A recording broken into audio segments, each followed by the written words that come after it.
Hi, നമുക്കിന്ന് മനോഹരമായ തിരുനെല്ലി ഒന്ന് കണ്ടാലോ.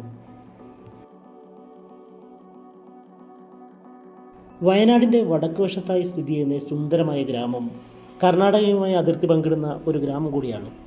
ടിപ്പു സുൽത്താൻ്റെയും വീരപഴശ്ശിയുടെയും കാൽപാദം പതിഞ്ഞ തിരുനെല്ലിക്കാട് എന്നും വശ്യതയാർന്ന ഒരു സൗന്ദര്യം നിലനിർത്താറുണ്ട്.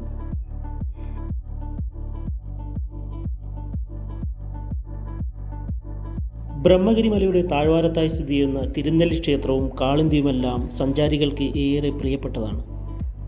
തിരുനെല്ലിയുടെ വസന്തങ്ങളിൽ ഗുൽമോഹർ പൂവുകളും നീർമാതള പൂവുകളും പൂത്തു നിൽക്കുന്നത് നമുക്ക് കാണാൻ പറ്റും.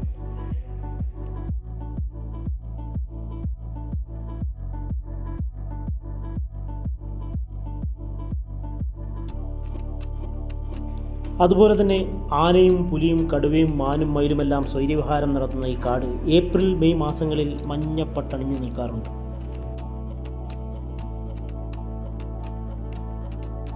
കൃഷിയെയും മണ്ണിനെയും സ്നേഹിക്കുന്ന ഒരുപാട് കർഷകരുള്ള നമ്മുടെ തിരുനെല്ലി എന്നും നമുക്ക് സ്വർഗം തന്നെയാണ് കേട്ടോ.